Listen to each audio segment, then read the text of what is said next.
Pigeon racing success relies on having the best birds for racing. Over the past 5 years, I've dedicated a significant amount of time to thorough research, seeking elusive details about individual pigeons that consistently rank in the top 2% in union races.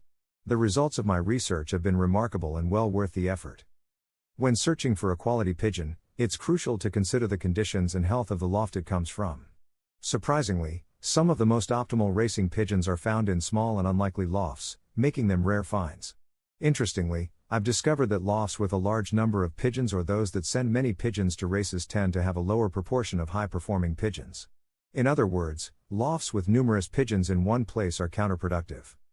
While such lofts may have a few exceptional pigeons, the ratio of pigeons to performance differs significantly compared to lofts with fewer birds. Just like putting too many people in a room, overcrowding a loft reduces efficiency, leading to discomfort and potential issues like depression and irritability among pigeons. Therefore, to obtain more top-quality racing pigeons, it's essential to maintain an appropriate ratio of pigeons to loft space, ensuring optimal conditions for them to thrive.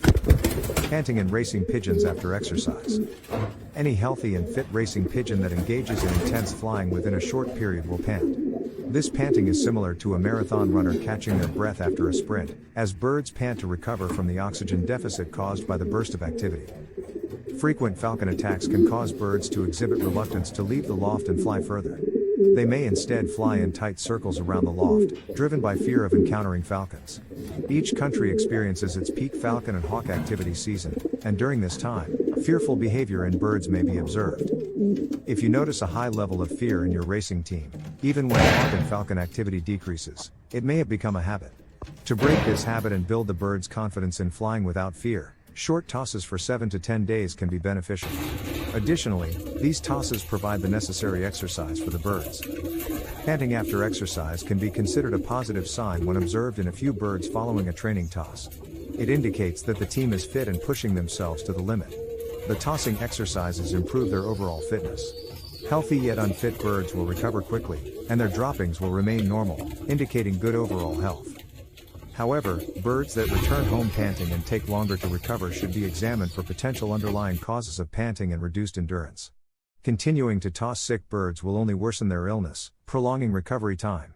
Changes in droppings, such as turning green or watery, may be indicators of illness. Additionally, pay attention to the muscles of exercised birds. If birds are essentially fit but have been pushed beyond their capacity, their muscles may appear bluish and become tense due to cramping. This can also occur in birds that are ill but forced to engage in physical activity. Consistency in breeding.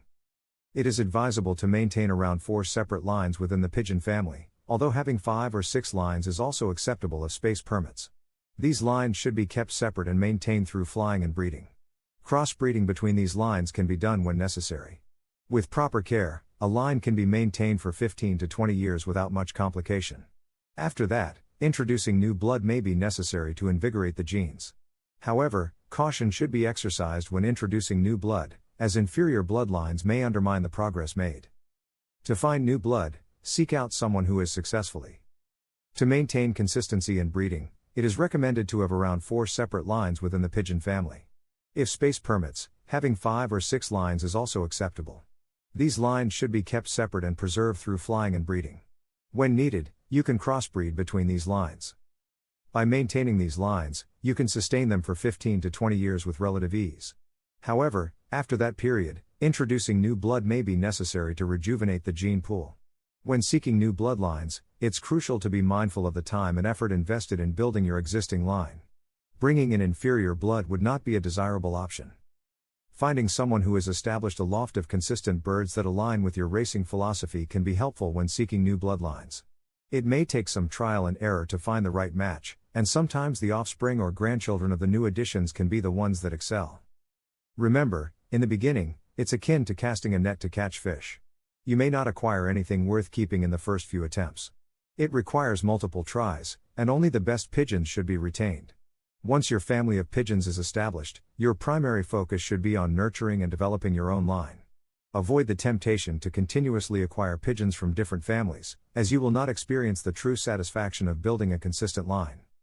Introducing new birds brings in a host of new genetic material that needs to be assessed and culled.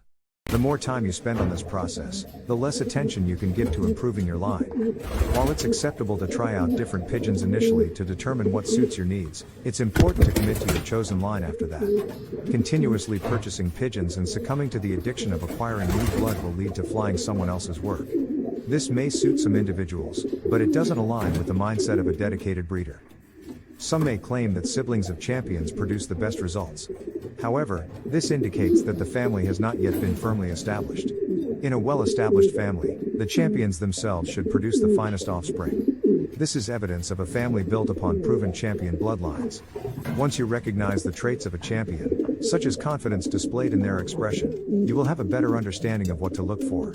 There is nothing quite like a true, air-proven athlete. Enjoy your journey in pigeon racing, and remember that it is ultimately for your own enjoyment. Have fun along the way. There are many reasons to buy my racing pigeon method. Here are some of the best reasons. You will get excellent results. It's a very simple system to use. It's affordable. I have had over 400 first prize winners. It's adaptable to any situation. You can use it with any racing method, natural, widowhood, young birds. It's a very effective method. There is no need to spend a lot of money on fancy pigeon products. It's a reliable system and it is foolproof to use. Professional athletes, race horses, take the same products. There is science behind this, not just hearsay. It is all to do with red blood cells and oxygen in the blood. Without that, a pigeon will not race well, or an athlete will not win a race. If he has low oxygen in his blood, the above is fact and is 100% science. There are a few things you can do to improve your chances of winning at racing pigeons. One of the most important things is to learn as much as you can about the sport. You'll need to know the different types of pigeons, how to train them, and how to race them. Another key factor is practice. You'll need to be able to fly your pigeons competently in order to win races. And, of course, you'll need to have the funds to invest in racing pigeons and other racing equipment.